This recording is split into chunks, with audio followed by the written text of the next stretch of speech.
Hey everybody, it is Daniel here for Mobile Syrup, and today I have a continuation of our Sony Ericsson Xperia Play and Xperia Arc hardware overview.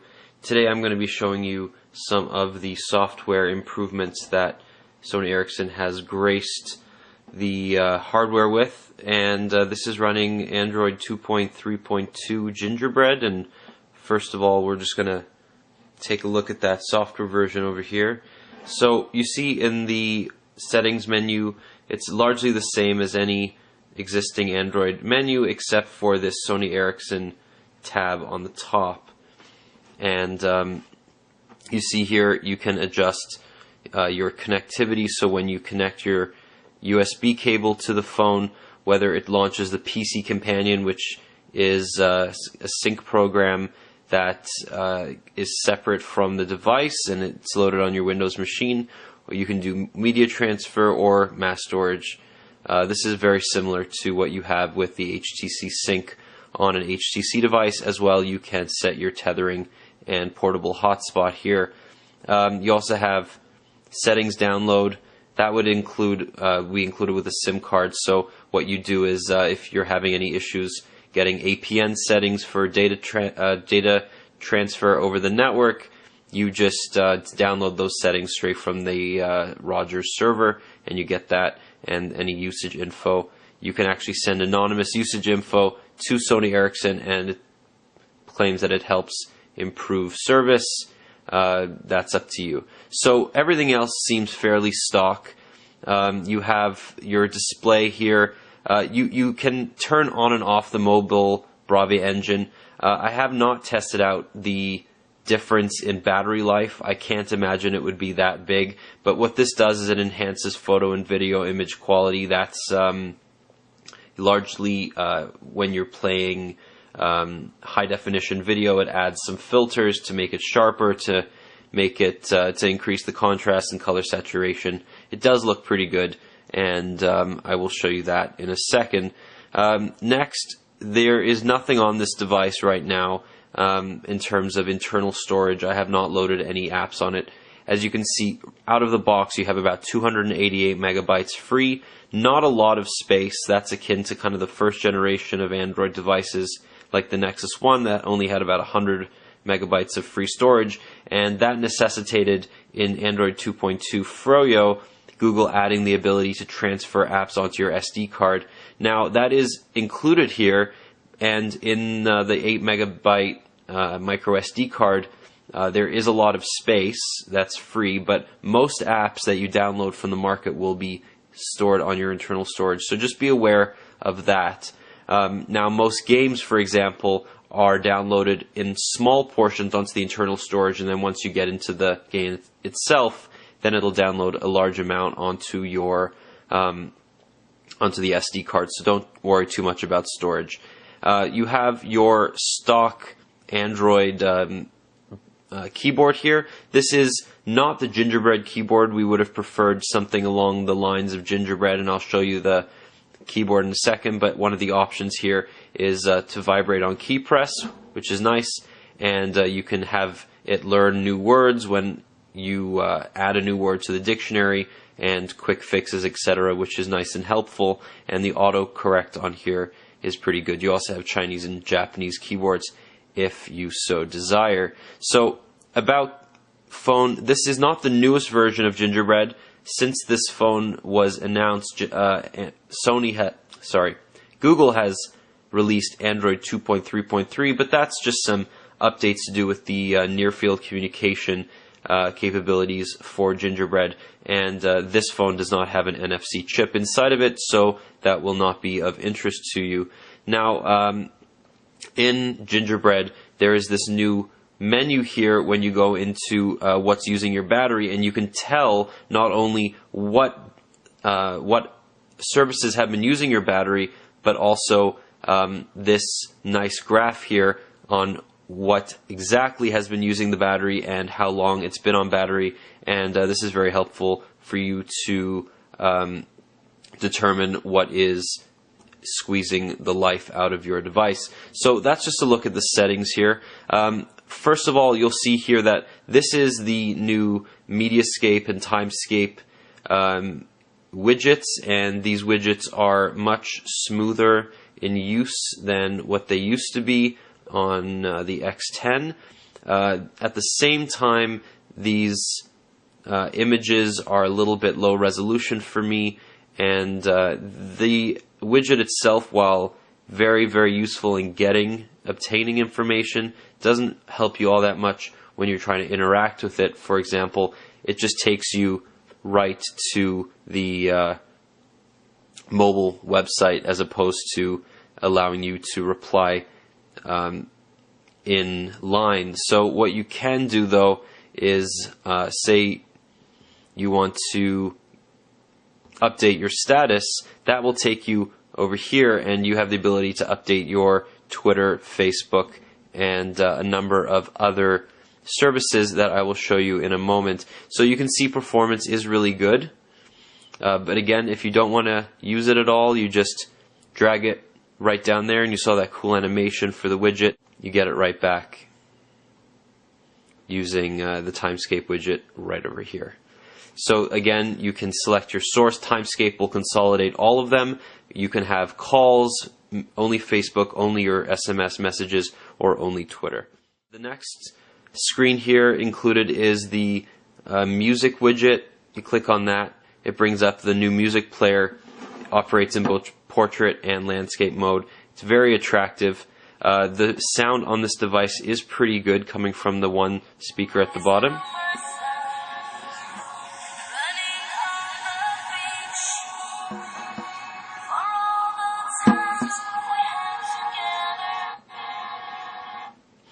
One of the nice things about this is also when you see an artist here, for example, Miscarada, excuse me if I mispronounced your name, you can click on this infinity symbol here, and it will find online content about the currently playing artist, and that's usually from YouTube. And then you can just click on that, and it will take you right into the YouTube app. The new Mediascape widget is also really nice. It allows you to scroll through your pictures and your video here.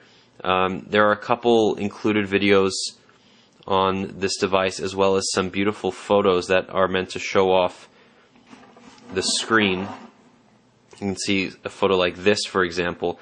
Now this Snapdragon 8255 processor, it is a single core processor, and the Adreno 205 GPU inside here is now well used in many devices. This is pretty much the same internals as the Desire HD. The performance is excellent on here. You're not going to notice much slowdown. That being said, the overall performance is not going to be as great as it is on a Tegra 2 dual-core processor or one of the upcoming Samsung Galaxy S2 devices. But for what you're going to use this for, it's an excellent device. So as I showed you, this is another widget. It just consolidates your media. Some of the nicer animations here, you see when you're moving it around, it kind of dances a little, has a little bit of a wave when you want to get rid of it. You see the little trash can over there. That's a nice animation. So little touches like that Sony has added. Another little known feature is if you pinch to zoom anywhere, or sorry, if you pinch in anywhere on the desktop, it will show you all of your widgets. And that way, say I want to turn off Wi-Fi, I can just touch that and it'll take me right to the widget itself, and then I can do that, or I can turn off auto brightness. This is a customizable launcher.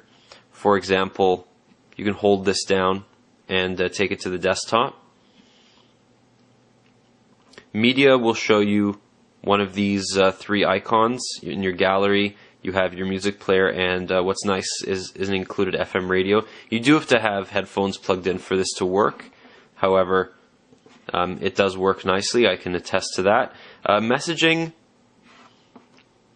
the app's pretty simple. You add a recipient here. So say I want to send a message to my friend Scrody McBoogerballs. You just tap on him, brings it up. This keyboard looks very similar to the Froyo keyboard that was built into Android 2.2. but gives you some nice autocorrect down here. Hey there, how are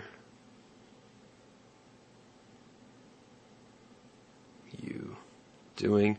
So I do have a criticism here, is that it's a multi-touch keyboard, but it's very sensitive in the fact that if your finger is anywhere near another key, it won't register the key that you are trying to press. So you have to be very deliberate in your pressing. So, hey there, how are you doing today?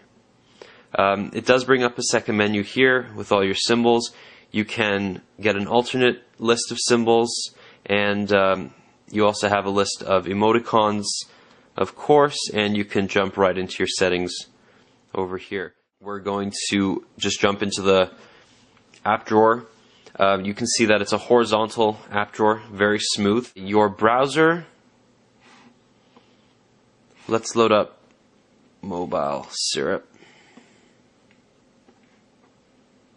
Now this is over a Wi-Fi connection, so it's probably going to be pretty fast. And also we have now a desktop. We have the mobile page here.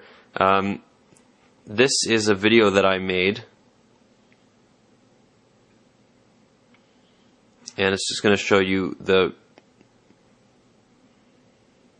flash playback in browser.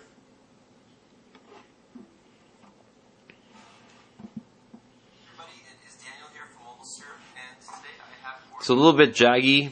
I found that in browser flash playing not the greatest. However, if you do open it up in YouTube,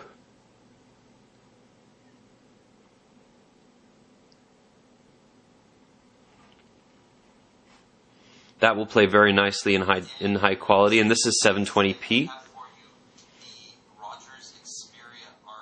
Let's load up another more intensive website.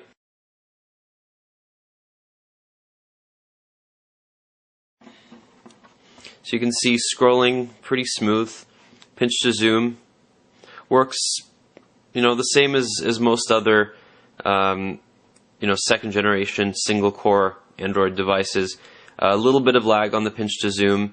Scrolling is pretty good. Text resizes. Now, the Track ID app, I don't know if this will work, but this is kind of like Shazam. So you can play a song and then record it. Obviously it has to go through the 3G data network, but you can record it and it will find that song and identify it for you. You also have Postcard here, and this is a nice touchnote.com. This is a very well-known website where you can take a photo and then you can actually create a real postcard and send it to a friend overseas or a family member for her birthday, something like that, and you get a free credit with the purchase of the phone. So that's kind of a nice bonus. Moving along here, this has some pretty decent video playback that's built in. And let me just show you the gallery. So this is the gallery that is included in all stock Android devices. They've included a couple videos here. I just want to show one of the moon, because it just shows how absolutely clear and smooth the playback is.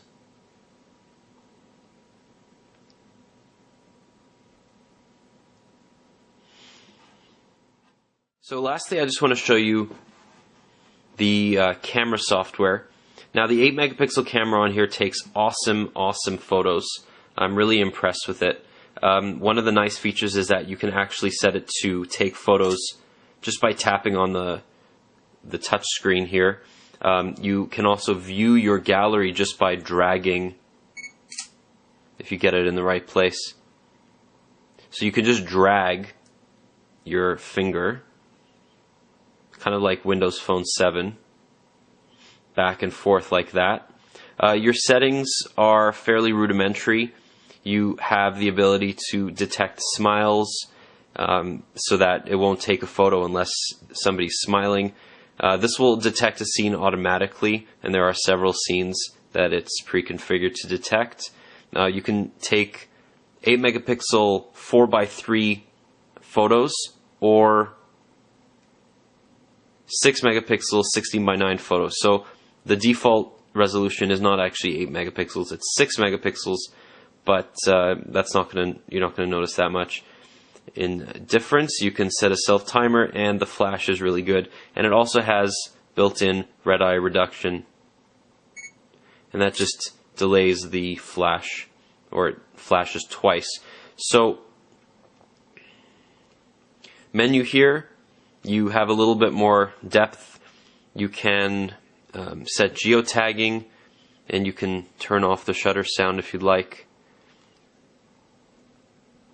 Not that much more really to talk about, but it's a nice and usable interface, and it's a nice improvement over the default. So that's the Arc.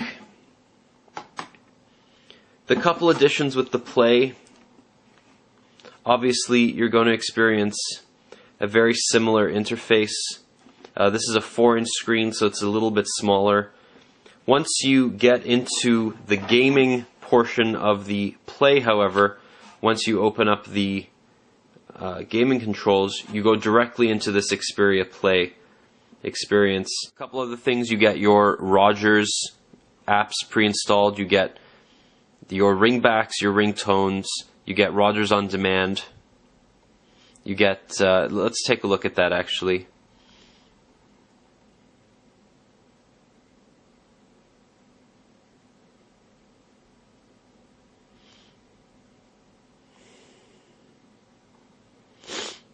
So it says this service is only available to Rogers customers.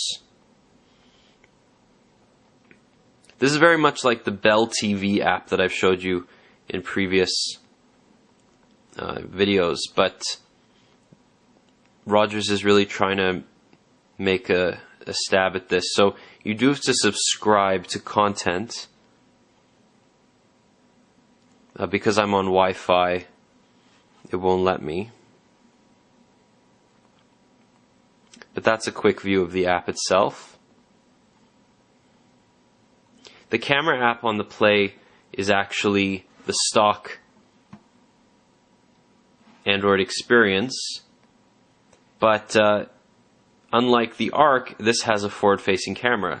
So that's right there, that's the VGA camera. You switch it over and you have a 5 megapixel camera over here. What I don't quite understand, and why it seems like a very obvious oversight, is this R button, this flap right here, cannot be configured to take photos, which is incredible to me because it's in the perfect position.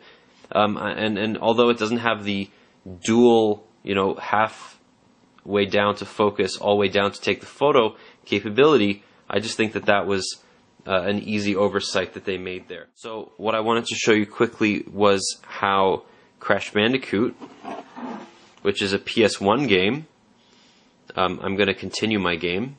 So this is a PS1 game that's pre-installed on the device, and it looks great, plays really well. So let's just play it for a second.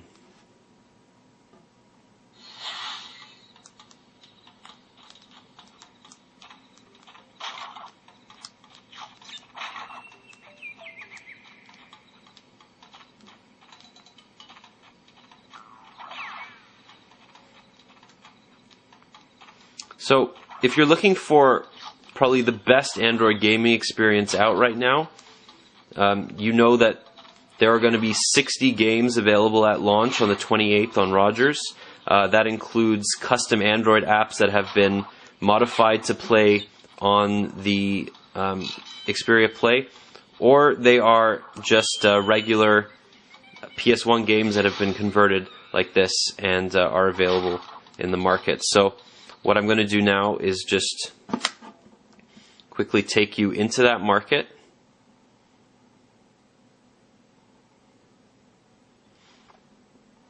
So also here, what you can see is because I've gotten out of the game, it's an ongoing service in the background, and I can just jump right back into the game when I want to. Just like that. So there's really, unless you quit the game explicitly, it'll always be there just waiting for you to resume, which is a really handy feature.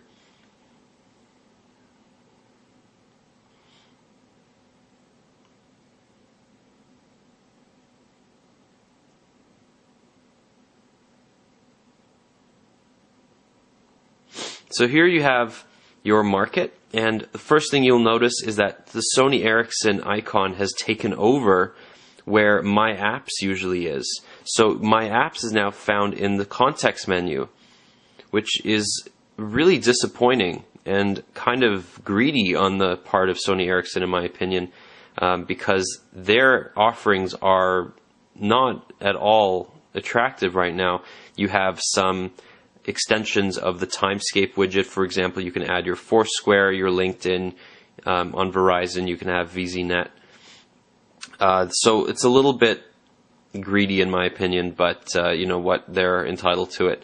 So what we can see here, if I type in Xperia Play,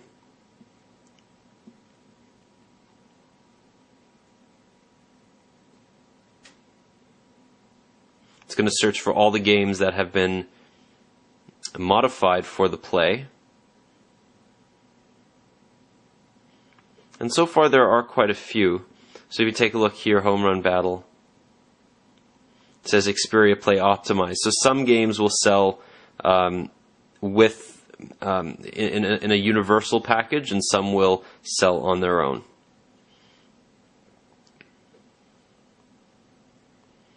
So that's a quick look at the Xperia Arc and Xperia Play software. One other thing that I can show you here, you can sort your apps by most used, by recently installed. You can see they readjust very smoothly. And I think that Sony Ericsson's done an excellent job here redeeming themselves. They seem to have, instead of trying to put together a product that does everything in a very mediocre way, they focus their new OS on doing what Android does well and improving in a slight way where they can. And overall it works much better than if they try to take over the OS with their tweaks. So I will save it for my full review, but I'm really impressed with what Sony Ericsson has done here. If you've gotten to the end of this video, thank you for sticking with me. I appreciate it. They have some really nice features that will differentiate them from the market. The form factors are beautiful, to say the least. The Bravia engine actually works.